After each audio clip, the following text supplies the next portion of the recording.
சிலுவையும் சிங்காசனமும்.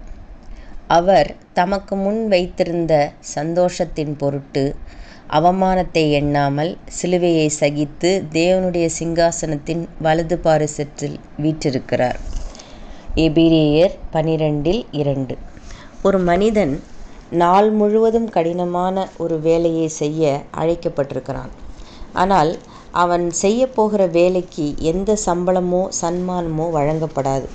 இந்த நிலையில் அந்த மனிதன் அந்த கடினமான வேலையை மிகுந்த மனவேதனையுடனும் மனச்சோர்வுடனுமே செய்வான். ஏனென்றால் அவனுடைய சிரமங்களுக்கு எந்த பலனும் கிடைப்பதில்லை. அதே வேளையில் அதே வேலைக்காக ஒரு நல்ல சம்பளம் வழங்கப்படும் என்று வாக்குறுதி இருக்குமாயின் அந்த வேலை கடுமையானதாக இருந்தாலும் அவன் மன உற்சாகத்துடன் அதை செய்வான்.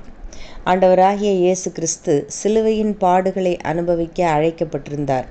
ஆனால் சிலுவை பாடுகள் வரும் முன்னரே அவருக்காக ஆயத்தமாக்கப்பட்டிருந்த மகிமையான சிங்காசனத்தை குறித்த தரிசனத்தை பெற்றிருந்தார். அவர் தமக்கு முன் வைத்திருந்த சந்தோஷத்தின் பொருட்டு அவமானத்தை எண்ணாமல் சிலுவையை சகித்தார் என்று நாம் வேதத்தில் வாசிக்கின்றோம். தேவனுடைய பிள்ளைகளுக்கு பாடுகளும் வருத்தங்களும் இந்த உலகத்தில் உண்டு. ஆனால் அதற்குரிய தெய்வீக பிரதிபலன்களும் மகிமைகளும் உண்டு. அவைகளை குறித்த தரிசனத்தை தேவன் கொடுத்திருக்கின்றார்.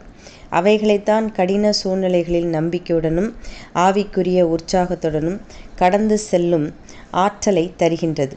யோசேப்பு வாலிப நாட்களில் மிகுதியான பாடுகளை சந்தித்தான். ஆயினும் அவன் கர்த்தர் மேல் மனத்தாங்கல் அடையாதவனாகவும் உத்தம வாழ்க்கை நிலைகளை விட்டு விலகாதவனுமாய் இருந்தான். ஏனென்றால் அவன் தேவனிடமிருந்து மிகப்பெரிய பலன்கள் வரப்போகிற தரிசனத்தை முதலிலேயே பெற்றிருந்தான். அநேகர் தங்களின் வாழ்க்கை பாதைகளில் சிலுவைகளை தவிர வேறெதையும் கண்டு உணர்ந்த அனுபவத்தில் இல்லை. எனவே பிற மதத்தவர் இது என் தலையெழுத்து என்று கூறி நொந்து கொள்வது போல இவர்கள் இது என் சிலுவை என்று நொந்து கொள்கின்ற நிலை உள்ளது. நாம் நம்பிக்கையற்ற மனநிலையோடு சிலுவையை சுமக்க நேரிட்டால் அதை தேவனால் அனுமதிக்கப்படாமல் நாம் சரியான தெய்வீக வாழ்க்கையில் இல்லாத காரணத்தால் அவை நேரிட்டிருக்க முடியும்.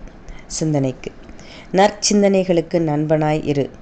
தீய சிந்தனைகள் உன்னை விரோதித்து விலகி போகும். ஆமென்.